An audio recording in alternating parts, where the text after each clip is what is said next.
Permit me to tell you what you would have seen and heard had you been with me on Thursday. It will not be pleasant listening. If you're at lunch, or if you have no appetite to hear what Germans have done, now is a good time to switch off the radio. For I propose to tell you of Buchenwald. It is on a small hill about 4 miles outside Weimar, and it was one of the largest concentration camps in Germany, and it was built to last. As we approached it, we saw about 100 men in civilian clothes with rifles, advancing in open order across the field. There were a few shots. We stopped to inquire. We're told that some of the prisoners had a couple of SS men cornered in there. We drove on, reached the main gate. The prisoners crowded up behind the wire. We entered. And now let me tell this in the first person, for I was the least important person there, as you shall hear.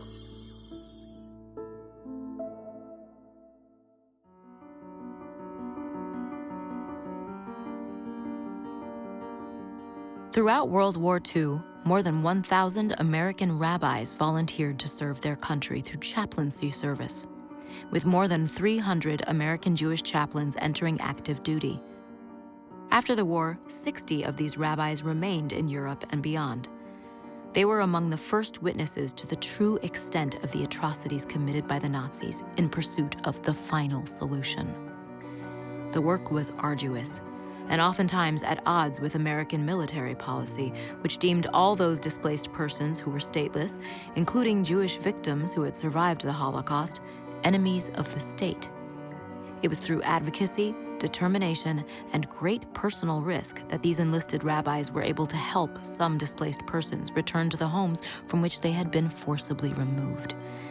For those with no home to return to, the chaplains helped them start new lives in other nations.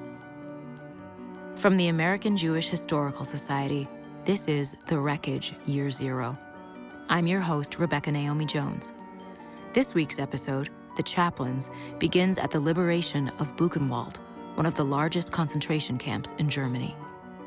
Edward R. Murrow, the first journalist to enter the camp, described the scene. There surged around me an evil-smelling horde. Men and boys reached out to touch me. They were in rags and the remnants of uniforms. Death had already marked many of them, but they were smiling with their eyes. I looked out over that mass of men to the green fields beyond, where well-fed Germans were plowing. A German, Fritz Kersheimer, came up and said, "May I show you around the camp? I've been here 10 years. An Englishman stood to attention saying, "May I introduce myself? Delighted to see you. And can you tell me when some of our blokes will be along?" I told him soon, and asked to see one of the barracks. It happened to be occupied by Czechoslovakians. When I entered, men crowded around, tried to lift me to their shoulders. They were too weak. Many of them could not get out of bed. In addition to journalists, aid workers, and the military, U.S. Army chaplains were also among the first to enter Buchenwald, Dachau, and other liberated concentration camps, as the Allied forces continued to work their way across Germany and Europe, uncovering the true extent of the civilian toll. Joining us is Dr. Ronit Stahl, professor of history at UC Berkeley and author of Enlisting Faith: How the Military Chaplaincy Shaped Religion and State in Modern America. No one is prepared for what they'll encounter. There are rumors, there is knowledge at this point that there were camps, but no one really knew what to expect. And this is not just about chaplains. This is also about someone like Eisenhower, who, as a commander of Allied forces in Europe, is sort of taken aback by what he finds too. So in this sense, chaplains are encountering the same thing that everyone else is, and they're not any more prepared for it. And so they're encountering people that are at death's door, that are emaciated, that don't have food, that don't have shelter, that are frankly, in many cases, shocked to see them. For Jewish chaplains in particular, they are therefore also trying to figure out how do they work with the people they've found, in part because they're often the ones with the language skills to converse with people. So if you can imagine sort of the American military entering places like Dachau and Buchenwald, and one of the challenges is that a lot of the officers and enlisted men don't actually have a the capacity to speak with the people they're encountering who don't know yet, right? Like, who are these people and what are they going to do? Chaplains play a really important role as intermediaries because in some cases, they're the ones speaking in Yiddish, occasionally in German, telling survivors that they are free. And they are often, therefore, the first point of contact with Americans. And they also recognize that they're playing this dual role. In fact, Chaplain David Max Eichhorn at Dachau says, right, I come to you in a dual capacity as a member of the American Army and as a rabbi, right? And it's this dual role that is really important for many of the chaplains in what will become post-war Europe. But they are just as shocked and devastated as others.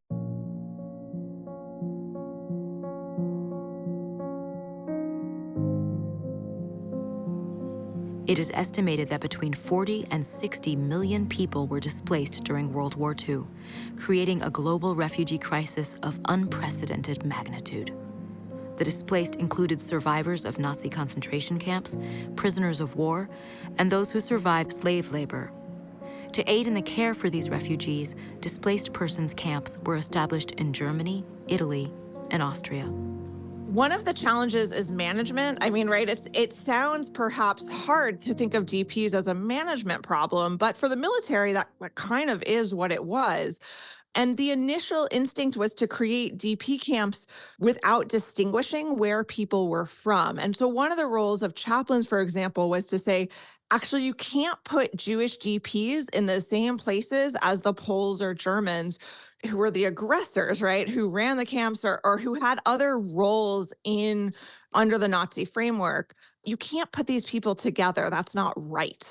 So that's one massive impact that chaplains have, which is to say, you may well be trying to manage this. You may well be trying to organize and figure out how to handle DPs in an efficient manner, but you actually have to find ways to distinguish and separate Jewish DPs from others, or basically separate victims from oppressors. That's really important.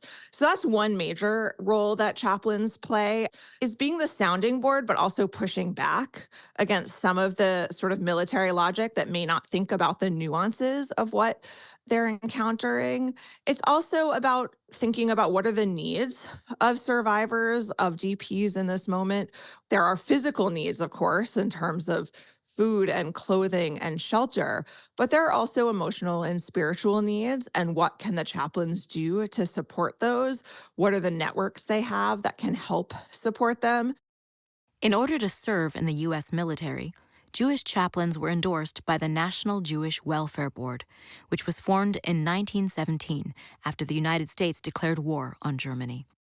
Jewish chaplains dually served on behalf of the JWB and the U.S. military. The JWB provided critical support both to those serving and to the Jewish DPs, and maintained oversight of the Jewish chapels located in military installations. Working as the bridge between displaced persons and the American military was an important part of the chaplain service. Under General George S. Patton's leadership, American military policy initially deemed stateless Jews in Germany enemy nationals. Patton, who was in charge of the DP camps in southern Germany, saw Jewish survivors as a threat, writing in his diary that if the Jewish DPs were not guarded, quote, they would not stay in the camps, would spread over the country like locusts, and would eventually have to be rounded up after quite a few of them had been shot and quite a few Germans murdered and pillaged. Standing up against Patton, American Jewish chaplains risked court-martial to try and change this policy. Eventually, attitudes toward the Jewish DPs softened, but the need for continual advocacy remained.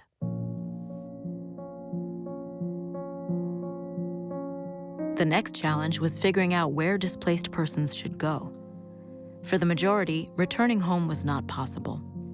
After the war, anti-Jewish pogroms continued to break out in Poland, the largest of which took place in July 1946 in the city of Kielce. The riot was instigated by false rumors that Jews had killed a young Polish boy in a ritual murder. In total, rioters killed 42 people and injured another 40. Even as the horrors of the Holocaust became more widely known, many Allied nations hesitated to allow in refugees. Many displaced persons waited years to be admitted to South Africa, the United States, and Mandatory Palestine, which was under British rule. In a series of high-profile incidents that gained global attention, many Jews who traveled to Palestine in hopes of reuniting with family and finding refuge were turned away before even reaching shore. The world watched in horror as news reports showed footage of British Navy officers leading Jews off ships at gunpoint and bringing them to concentration camps in Cyprus, a large island in the Mediterranean that was also under British control during and after World War II. From 1946 until the start of 1949, more than 52,000 Jewish refugees were placed in Cyprus detention centers. And back in Europe, as reports began to spread of pillaging, mass rape, and murder at the hands of the Soviet armies, increasing numbers of Eastern European civilians and military personnel fled their homes, fearing what would happen under Soviet occupation. This added to an already massive refugee crisis. After World War II, the US and allies are facing a real conundrum because you have survivors, you have DPs, and it's not clear where they're supposed to go. Repatriation doesn't necessarily make sense. Of course, some survivors originally from, for example, Western Europe who want to return, right, to France or to Belgium. But there are others, especially those from Eastern Europe, who do not want to go back. And in fact, those who do go back are often killed or face other dire circumstances. So there is this group of people now that the US military has to figure out what to do, what's the move. And there's a lot of uncertainty. One of the biggest priorities in resettlement was figuring out who was still alive in hopes of connecting displaced persons with surviving family members. Rabbi Abraham Klausner, who arrived at Dachau as part of the 116th Evacuation Hospital, quickly became known as a father figure for the more than 32,000 survivors living in the camp. Born in Memphis and raised in Denver, he was the child of Hungarian and Austrian immigrants, and his upbringing had instilled in him a sense of service to others and a commitment to helping refugees. From the day he arrived at the camps, survivors asked Klausner if he knew anything about their family members, if any of them were alive, and how he could help find them. This is something that, in particular, someone like Klausner did a lot of work on. He arrived in Dachau and was based out of Dachau. In fact, he sort of reassigned himself to Dachau when his unit was leaving, and like they are ordered to move elsewhere. And he kind of goes with them for a little bit and then turns around and returns to Dachau and just tells the American officers there that he'd been reassigned. So he kind of assigns himself back there to do this work and is trying to figure out who's there. And he spends a lot of time compiling lists of survivors and distributing them, often using military mail, right? This is how you get word out to people who are in other places to try to connect people. And there was this question. So what do you do? And there's not, both Americans don't know what to do, but there's also no global or international entity that knows what to do either. The lists, which Klausner called Sharit HaPlata, or Surviving Remnant, were distributed across the globe. And in just several weeks, he and the 116th managed to find over 32,000 displaced persons shelter, bedding, and access to kosher food. In addition to creating the complete list of survivors, Klausner also convinced Earl G. Harrison, an attorney appointed by President Truman to assess conditions in post-war Germany, to visit the DP camps. Upon visiting the camps, Harrison concluded, "As matters now stand, we appear to be treating the Jews as the Nazis treated them, except that we do not exterminate them." The Harrison report opened the Truman administration's eyes to the depths of the humanitarian crisis unfolding and was instrumental in necessary aid reaching survivors. In a letter dated July 5, 1946, advisor to the theater commander on Jewish affairs, Rabbi Philip Bernstein, commended Klausner for his extraordinary work. "I write this note to express appreciation for your historic accomplishment in Germany. You took broken human beings and fragments of Jewish life and built them into a community. You gave these people dignity and purpose. Perhaps you have made history." Underneath the neat typeface in handwritten cursive was a postscript. "I'm proud of you, too."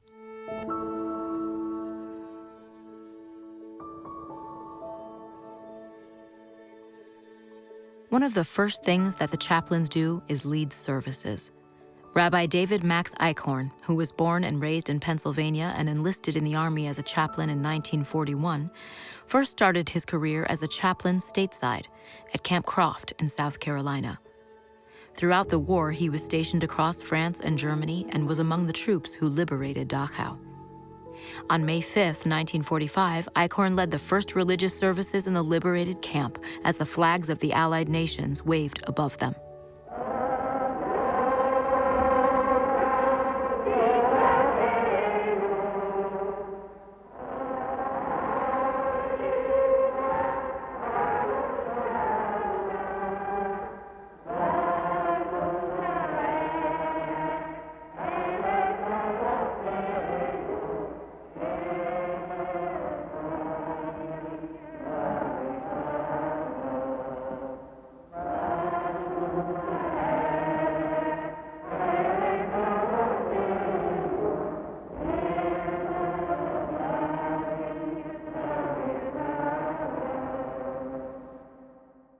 I think some of the most moving images that come out of the immediate end of the Holocaust and World War II is these moments after liberation where there are services, right? And often because of just the timing of the year and the ritual calendar, it means in some cases, Shavuot was a big one just in 1945 that you see a lot of images of Shavuot services that are led by American military chaplains. And the congregation, so to speak, is mixed of American soldiers and of DPs. And I think that's an incredibly meaningful experience for many in those spaces.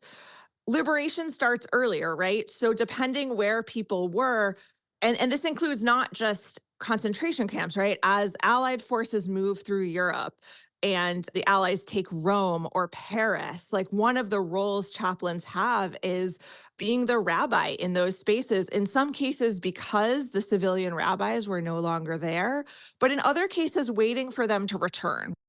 Jewish chaplains also worked with the Army to provide items like prayer books, Kiddush cups to use during Friday night Shabbat services, and other ritual objects. After World War II, the Survivors' Talmud, a foundational text for Jewish religious tradition and law, was distributed in DP camps with the help of relief organization the American Jewish Joint Distribution Committee.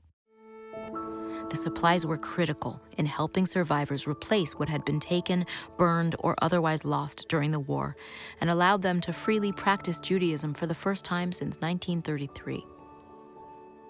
Military chaplains also served from many Christian denominations, and more than 1,000 enlisted Christian clergy served during World War II. The enlisted rabbis frequently worked with Christian chaplains and relied on their support and cooperation to help the survivors.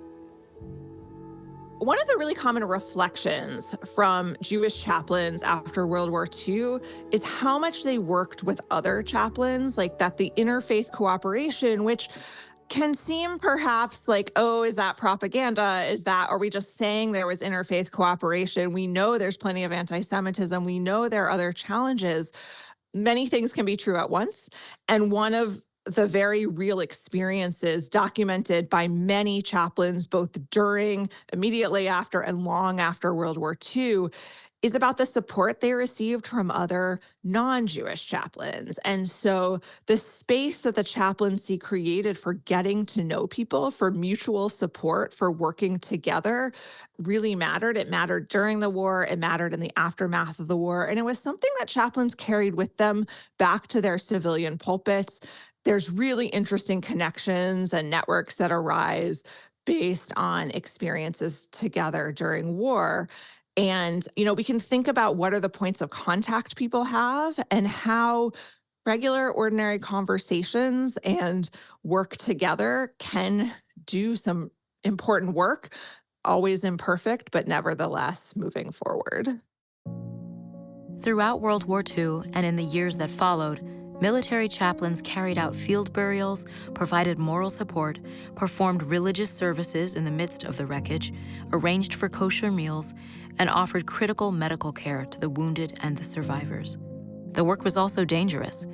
In total, 100 American chaplains across all faiths who served were killed in action during World War II, making the group's casualty rate the third highest, behind the Army Air Forces and the infantry. The last displaced persons camp would not close until 1957, bringing to an end one of the most tumultuous times in world history. For the survivors, many American Jewish chaplains were remembered as heroes, rare advocates in a time of great trauma.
From the American Jewish Historical Society, I'm Rebecca Naomi Jones.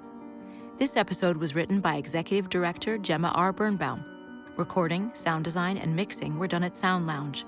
Archival material is courtesy of the collections of the American Jewish Historical Society, the United States Holocaust Memorial Museum's Steven Spielberg Film and Video Archive, the CBS News Archives, and the George S. Patton Papers at the Library of Congress. For episode transcripts, additional resources, and links to the collections featured in this episode, visit ajhs.org/podcasts. If you enjoyed this episode, please rate and review us on Apple Podcasts, which helps others discover our series.